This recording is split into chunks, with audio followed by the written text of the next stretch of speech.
আসসালামু আলাইকুম প্রিয় দর্শক। অন্য মঞ্চের আলোচনায় আজ আমাদের সঙ্গে অতিথি হিসেবে আছেন প্রিয় বন্ধুরা, প্রীতি, সালাম এবং শুভেচ্ছা নেবেন। মাত্র এক সপ্তাহের মধ্যে সেনাবাহিনীতে আবার রদবদল হলো এবং গুরুত্বপূর্ণ অনেক পদে আবার নতুন মুখ এসেছে। কেন এত অল্প সময়ের মধ্যে তড়িঘড়ি করে এত রদবদল? এই রদবদলের পরবর্তী স্টেপ কি? তাহলে কি সেনাপ্রধান জেনারেল ওয়াকার খানের বিদায় আসন্ন? আজকে এটা নিয়ে কথা বলবো, শেষ পর্যন্ত সাথে থাকবেন। নতুন যে পদগুলো দেখলাম, বিশেষ করে কোয়ার্টার মাস্টার জেনারেল হিসেবে লেফটেন্যান্ট জেনারেল শাহিনকে আনা হয়েছে, যিনি এনডিসির কমান্ড্যান্ট ছিল। কিউএমজি যিনি ছিলেন ফাইজুর রহমান, তাকে এনডিসিতে পাঠানো হয়েছে। ফাইজুর রহমানকে আসলে পররাষ্ট্র মন্ত্রণালয়ে হ্যান্ডওভার করবার কথা ছিল, একদম শেষ মুহূর্তে সে নানানভাবে হাত পা ধরে সে এনডিসিতে রয়ে গেছে। এছাড়া আরো অনেক পদেই আপনারা জানেন যে পদায়ন হয়েছে। এই পদায়নের কনসিকুয়েন্স কি, এটা কিভাবে সেনা প্রধানকে এফেক্ট করতে পারে, সেটা নিয়ে আমরা কিছু কথা বলবো। 2024 সালের 5ই আগস্ট মনে আছে, এবং তখন থেকে আমরা দেখছি যে সেনাপ্রধান জেনারেল ওয়াকার খানের সাথে জামাতে ইসলামের আমির ডক্টর শফিক, তাদের যে সেক্রেটারি জেনারেল, এদের কিন্তু নিয়মিত যোগাযোগ, এবং প্রতি সপ্তাহে নিয়ম করে আমির এবং সেক্রেটারি জেনারেল তারা কিন্তু জেনারেল ওয়াকারের সাথে মিটিং করতেন এবং তারা সেই মিটিং এ সিদ্ধান্ত নিতেন। এবং আপনারা জানেন যে ডক্টর ইউনূসও জামাত প্রভাবিত সরকার ছিল, তো সব মিলিয়ে এই জেনারেল ওয়াকার জামাতকে কিভাবে ফেভার করতেন সেটা আপনারা দেখেছেন।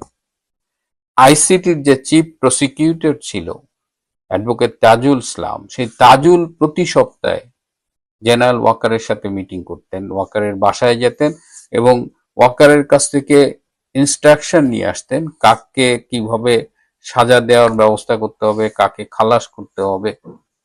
এবং এই তাজুলকে দিয়েই এই অনেকগুলো ব্রিলিয়ান্ট আর্মি অফিসারকে আইসিটিতে নেওয়া হয়েছিল। এই আইসিটিতে নেওয়ারও একটা উদ্দেশ্য ছিল যে এদের সাজা দেওয়া হবে, এবং এদের বিরুদ্ধে অভিযোগ কি এরা ফ্যাসিস্ট শেখ হাসিনার সরকারের নাকি লোক।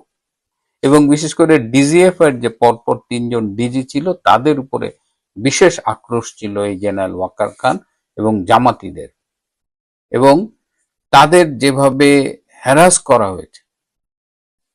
এই যে আর্মিদের আইসিটিতে নেওয়া হলো, তারা তো সরকারি দায়িত্ব পালন করেছে। তাদের মধ্যে একজনকে এই যে রামপুরায় গোলাগুলির ভিডিও বানিয়ে সেখানে সাইমুলেশন অনেক কিছু করে এই প্রথম আলো ডেইলি স্টারদের সাথে মিলে রেদওয়ান নামে একজন lieutenant colonel brilliant junior officer, তাকে পর্যন্ত আইসিটিতে এমন ভাবে উপস্থাপন করলো মনে হলো সে খুব বড় দাগের খুনি। তো এইভাবে জেনারেল ওয়াকার কিন্তু একের পর এক গেম খেলে গেছে। দুর্নীতি দমন কমিশনে general Waker brigadier retired Hasan নামে একজনকে কমিশনার পদে বসিয়েছে। কে এই হাসান? সদ্য বিদায়ী যে সিজিএস ছিল লেফটেন্যান্ট জেনারেল মিজানুর রহমান শামীম, তার ছেলের সাথে এই ব্রিগেডিয়ার রিটায়ার্ড হাসানের মেয়ের বিয়ে হয়েছে। এই শামীম আর ওয়াকার মিলে হাসানকে দুদকে বসিয়েছে। সেখানে দুদকে বসিয়ে প্রাক্তন সেনা কর্মকর্তাদের নানা রকমের হ্যারাস করানো হয়েছে। সেটাও কিন্তু এই জেনারেল ওয়াকারের মেইন প্ল্যান। রাওয়া, আপনারা জানেন যে প্রাক্তন সামরিক অফিসারদের একটা অ্যাসোসিয়েশন, সেখানে যে সর্বশেষ নির্বাচন হলো সেখানে চেয়ারম্যান পদে নির্বাচিত হয়েছেন কর্নেল রিটায়ার্ড মোহাম্মদ আব্দুল হক। তাকে চেয়ারম্যান বানানোর পেছনেও কিন্তু জেনারেল ওয়াকারের একটা হাত ছিল। এবং এখন তো দেখতে পাচ্ছেন যে জেনারেল ওয়াকার যে হককে বানিয়েছে, সেই কর্নেল হক কেরানীগঞ্জে জামাতের প্রার্থী হিসেবে সংসদ নির্বাচনে অংশগ্রহণ করেছিল এবং সেখানে পরাজিত হয়েছে। তার মানে জেনারেল ওয়াকারের একদম চারিপাশে জামাত। তারপরে আবার দেখেন, ক্যান্টনমেন্ট উড়িয়ে দেবে বলে এবি পার্টির মহাসচিব ফুয়াদ হুমকি দিয়েছে, কিচ্ছু হয়নি তার। সেদিনকের ছেলে হাসনাত আব্দুল্লাহ, সে থ্রেট করেছে, তার ছেলেপেলেরা স্লোগান দিয়েছে ওয়াকার না হাসনাত, হাসনাত হাসনাত। মানে সেনাবাহিনীকে এইভাবে আক্রমণ করা, সেনা প্রধানের সাথে এই 2 দিনের পোলাকে তুলনা করা, আবার সেখানে হাসনাত হাসনাত, এটা যদি অন্য যে কোনো সেনা প্রধান হলে কি করতেন? এমন ব্যবস্থা নিতেন যে ওই ফুয়াদ হাসনাত আর জীবনে মনে হয় না মাথা তুলে দাঁড়াতে পারে। কিন্তু তিনি বললেন যে ওরা আমার সন্তান তুল্য, তিনি সবাইকে ক্ষমা করে দিলেন। এখন তো আমরা দেখছি এবি পার্টি বলেন, এনসিপি বলেন, এরা তো সব জামাতেরই এ টিম বি টিম। সুতরাং ঘুরে ফিরে সেই জামাতি ফুয়াদ, জামাতি হাসনাতকে তিনি ক্ষমা করে দিয়েছেন। তো এইভাবে ক্ষমা করে দিয়েছেন এবং তার নিয়োগকর্তা শেখ হাসিনার সরকারের সাথে তিনি কিন্তু নিয়োগ পাওয়ার 1.5 মাসের মাথায় পল্টি খেয়েছেন। তারপরে তিনি জামাতের সাথে মিলে জামাতকে ক্ষমতায় আনার জন্য ডক্টর ইউনূস এবং তার প্রশাসন, উপদেষ্টা পরিষদের কয়েকজন সবাই একদম মানে গুটি একদম ফাইনাল করে ফেলছিল যে জামাত ক্ষমতায় আসবে। কিন্তু যখন গত বছরের 25শে ডিসেম্বর তারেক রহমান বাংলাদেশে এলেন এবং তার আশাকে কেন্দ্র করে একটা শোডাউন হলো, বিএনপির মধ্যে একটা উজ্জীবন আমরা লক্ষ্য করলাম, তখন থেকেই কিন্তু জেনারেল ওয়াক্কার একটু একটু করে হাওয়া বদল দেখে তার অবস্থান বদলাচ্ছে। এবং বিশেষ করে বেগম খালেদা জিয়া মারা যাবার পরে যে একটা সেন্টিমেন্ট ক্রিয়েট হয়েছিল সারা দেশে, তখন তিনি আবার পোল্টি খেলেন বিএনপির দিকে, অর্থাৎ আওয়ামী লীগ থেকে জামাত, জামাত থেকে বিএনপি, কিন্তু পুরোটা বিএনপি না। সেই সময় জেনারেল ওয়াকার 2 নৌকায় পা রেখেছিলেন। যদি জামাত ক্ষমতায় আসে, জামাতের তো সে আছেই, আবার বিএনপি যেহেতু ক্ষমতায় আসার একটা সম্ভাবনা তৈরি হয়েছিল, বিএনপির পক্ষে একটা জোয়ার তৈরি হয়েছিল, অনেক জায়গায় আওয়ামী লীগ সমর্থন দিয়েছে, সনাতন ধর্মী ভোটাররা সমর্থন দিয়েছে, সব মিলিয়ে একটা সম্ভাবনা কিন্তু বাড়ছিল, যেহেতু ভোটের মাঠে আওয়ামী লীগ ছিল না এবং আওয়ামী লীগ ভোটারদের নির্বাচন বর্জনের জন্য আহ্বান জানিয়েছিল। তো সব মিলিয়ে যখন বোঝা যাচ্ছিল বিএনপি ক্ষমতায় আসবে, তখন কিন্তু জেনারেল ওয়াকার খান আবার পল্টি খেয়েছে। এই যে বারবার পল্টি খায়, এই যে লোভী, ক্ষমতা লোভী, নিজে শেখ হাসিনার আমলে 15 বছরের আমলে সর্বোচ্চ সুবিধাভোগী, তার মতো সুবিধা আর কোনো আর্মি অফিসার কোনোদিন পায়নি। 2024 সালের নির্বাচনকে বিতর্কিত বলা হয়, সেই নির্বাচনে সিজিএস হিসেবে জেনারেল ওয়াকার, তখন তিনি লেফটেন্যান্ট জেনারেল, গুরুত্বপূর্ণ ভূমিকা পালন করেছে। অথচ তার 7 খুন মাপ, সে ফ্যাসিস্টের দোসর না।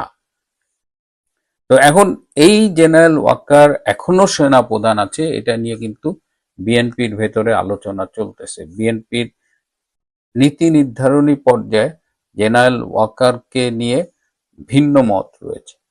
তারা মনে করে যে তার নিয়োগকর্তার সাথে বেইমানি করতে পারে, যে বারবার ক্ষমতার লোভে নিজের স্বার্থের জন্য পল্টি খেতে পারে, সে বিএনপির মিত্র নাকি আসলে সব সুযোগ বুঝে বিএনপির বিরুদ্ধেও পল্টি খাবে।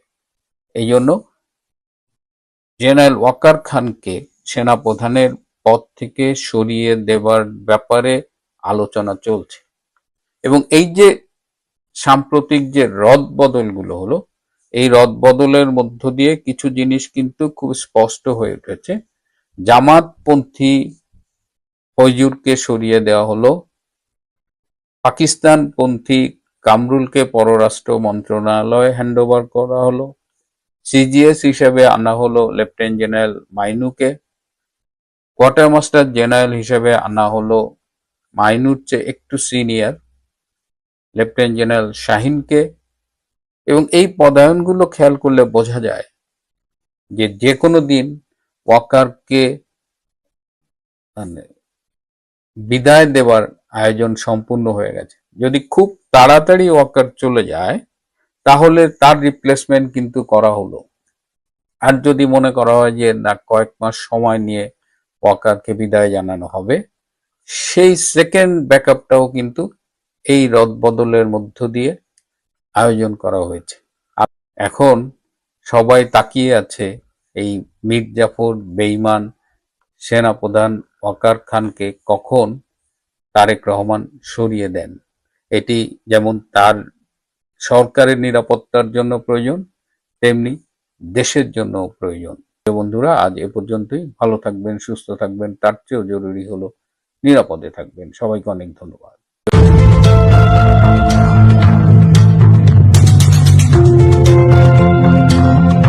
সত্যের আজকের এই পর্বে সবাইকে স্বাগতম। প্রিয় বন্ধুরা, প্রীতি, সালাম এবং শুভেচ্ছা নেবেন। বাংলাদেশের রাজনীতির ক্ষমতা কেন্দ্রে কি নতুন করে কোনো পালাবদল হতে চলছে? প্রধানমন্ত্রী তো নির্বাচিত হয়েছেন, এবার রাষ্ট্রপতি কে হবেন?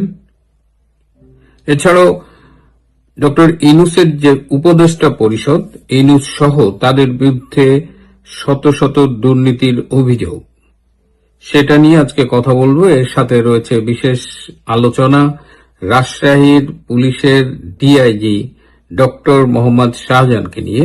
শেষ পর্যন্ত সাথে থাকবেন।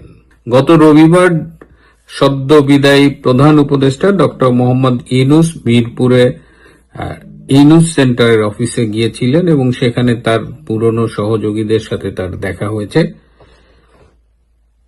সেখানে তিনি অনেকের সাথেই একান্ত বৈঠক করেছেন এবং একটি বৈঠকে তাকে জানানো হয়েছে যে স্যার, সারা বাংলাদেশে গ্রামীণের যে স্থাপনাগুলো রয়েছে, বিশেষ করে গ্রামীণ ব্যাংকের অফিস এবং অন্যান্য যেসব অ্যাসেট রয়েছে, সেগুলো এখন ঝুঁকির মুখে রয়েছে। সেগুলোর নিরাপত্তা যে কোনো সময় বিঘ্নিত হতে পারে।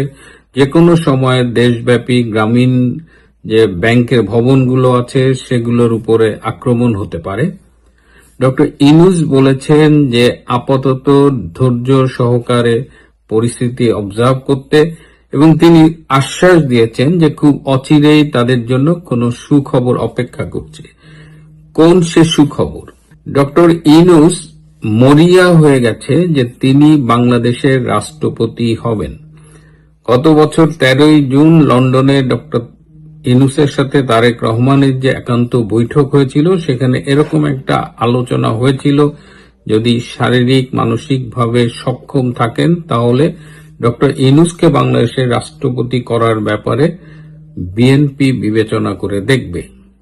তো সেই আশ্বাসের উপর ভিত্তি করে ডক্টর ইউনূস এখন রাষ্ট্রপতি হতে চাইছেন এবং ডক্টর ইউনূসের যে পিআর ক্যাম্পেইন করে, যারা পাবলিক রিলেশনস ক্যাম্পেইন করে, তারা এই মুহূর্তে অত্যন্ত সক্রিয় এবং দেশের বাইরে তারা সে অ্যাজ ইউজুয়াল ব্যাপক প্রচারণা চালাচ্ছে এবং ডক্টর ইউনূসকে রাষ্ট্রপতি করবার জন্য তারা মরিয়াভাবে চেষ্টা চালাচ্ছে। এবং তারেক রহমানের কাছে ইতিমধ্যেই দেশের বাইরের প্রভাবশালী অনেক ব্যক্তির কাছ থেকে ফোন আসছে ডক্টর ইউনূসকে রাষ্ট্রপতি করবার জন্য।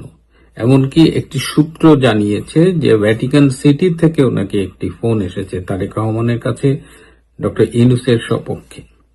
কিন্তু বিএনপিতে ডক্টর ইউনূসকে রাষ্ট্রপতি বানানোর ব্যাপারে অধিকাংশ মানুষই চায় না যে এটা হোক। ডক্টর ইউনূস ক্ষমতায় থাকাকালীন 162টা অধ্যাদেশ জারি করেছিলেন।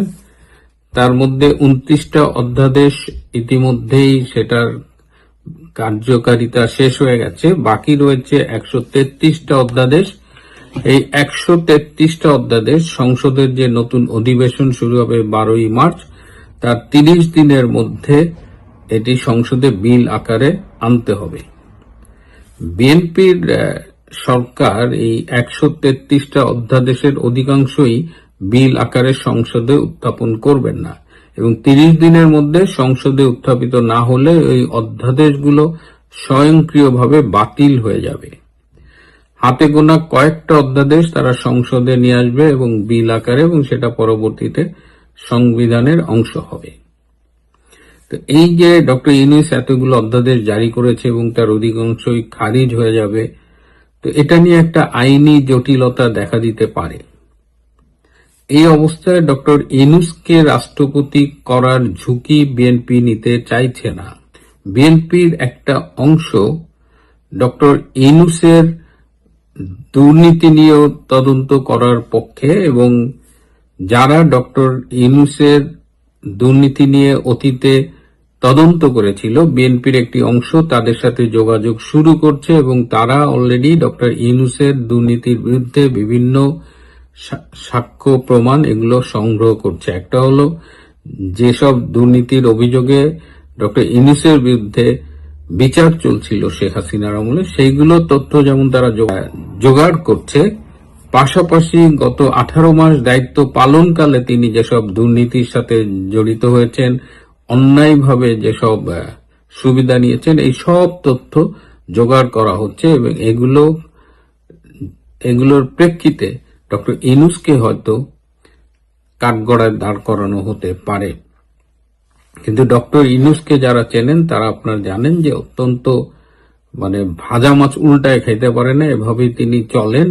কিন্তু তিনি আপ্রাণ চেষ্টা করছেন শাহাবুদ্দিন চুপ্পুকে সরিয়ে নিজেই রাষ্ট্রপতি হবে। সো এই যে ক্ষমতার কেন্দ্রে এই টানাপোড়েন চলছে, দেখা যাক ডক্টর ইউনূস আদৌ রাষ্ট্রপতি হতে পারেন কিনা। এবং ডক্টর ইউনূস যেন রাষ্ট্রপতি না হতে পারেন সেজন্যই আপনারা খেয়াল করবেন যে কালের কণ্ঠে 2 পর্বে বর্তমান রাষ্ট্রপতি শাহাবুদ্দিন আহমেদ চুপ্পুর একটি বিস্ফোরক সাক্ষাৎকার প্রচারিত হয়েছে এবং যেখানে তিনি ইউনূসকে নানানভাবে কন্ডেম করেছেন এবং যেটা যদি আপনি অ্যাকসেপ্ট করেন তাহলে ডক্টর ইউনূসকে সংবিধান বিরোধী তার জন্য এবং রাষ্ট্রদ্রোহিতার জন্য কিন্তু আপনি বিচারের মুখোমুখি করতে পারেন। ডক্টর ইউনূস যখন রাষ্ট্রপতি হবেন কি হবেন না এটা নিয়ে যেমন একটা পর্দার আড়ালে খেলা চলছে, ঠিক তখনই আমরা দেখছি যে রাজশাহী রেঞ্জের ডিআইজি ডক্টর মোহাম্মদ শাহজাহান একটি প্রজ্ঞাপন জারি করেছে যেখানে তিনি বলেছেন যে আওয়ামী লীগের নেতৃবৃন্দ নেতা কর্মীরা যদি জেল থেকে জামিনে মুক্তি পায় তাহলে যেন অন্যান্য মামলায় তাদের শোন অ্যারেস্ট দেখানো হয়। তো নতুন সরকারকে বিব্রত করবার জন্য এই প্রজ্ঞাপনটি ব্যাপক ভূমিকা রাখছে এবং এটি সামাজিক যোগাযোগ মাধ্যমে ব্যাপক আলোচিত হচ্ছে, এটা নিয়ে ট্রল করা হচ্ছে। কিন্তু আমরা একটু জানতে চেষ্টা করেছিলাম যে এই ডক্টর মোহাম্মদ শাহজাহান কে। ইনি কিন্তু গতানুগতিক পুলিশ অফিসার নয়, ইনি একজন পিএইচডি করা গবেষক এবং তিনি শেখ হাসিনা সরকারের আমলে বঙ্গবন্ধুর জন্ম শতবার্ষিকীতে পুলিশের পক্ষ থেকে একটি প্রকাশনা হয়েছিল যেটি ছিল বঙ্গবন্ধুর vision of law enforcement policing in Bangladesh. সেখানে তিনি কিন্তু বেশ গুরুত্বপূর্ণ ভূমিকা রেখেছিল এবং বঙ্গবন্ধুর এই ল এনফোর্সমেন্ট নিয়ে, ভিশন নিয়ে, পুলিশিং নিয়ে, এসব নিয়ে তিনি একাধিক প্রবন্ধ প্রকাশনার সাথে জড়িত ছিলেন। শেখ হাসিনার আমলে বঙ্গবন্ধুর নিবেদিত সৈনিক এই পুলিশ কর্মকর্তা এখন এমন একটা প্রজ্ঞাপন জারি করলেন। তো এখন প্রশ্ন উঠেছে যে এই প্রজ্ঞাপনটা কি আসলে সরকারের ভাষ্য নাকি সরকারকে বিব্রত করবার জন্য ডক্টর মোহাম্মদ শাহজাহানের ব্যক্তিগত ইচ্ছে প্রচারিত। এই বিষয়টি যত দ্রুত জানা যাবে তত দ্রুতই সরকারের জন্য মঙ্গল। যারা এই ডক্টর মোহাম্মদ শাহজাহানের গবেষণার ব্যাপারে আগ্রহী তারা এই পর্দায় দেখতে পারেন, তার মোবাইল নাম্বার এবং ইমেল অ্যাড্রেস আছে, তার সাথে গবেষণার বিষয়ে যোগাযোগ করতে পারেন। এদিকে দুর্নীতি দমন কমিশনের অফিসে ডক্টর ইউনূস এবং তার উপদেষ্টা পরিষদের বিরুদ্ধে রোজ শত শত অভিযোগ জমা পড়ছে।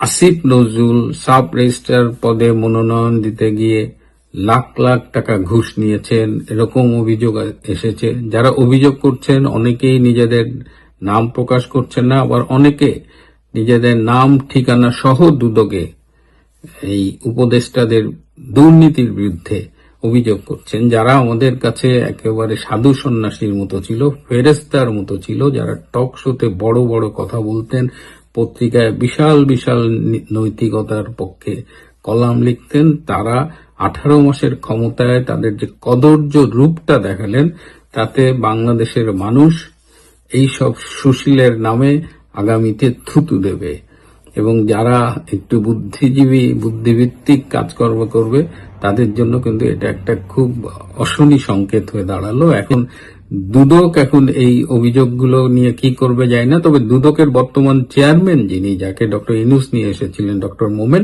এই ডক্টর মোমেন কিন্তু 2007 সালে বিমানের সম্ভবত এমডি ছিলেন এবং তখন দুর্নীতির দায়ে তাকে 111 এর সরকার দায়িত্ব থেকে সরিয়ে দিয়েছিল।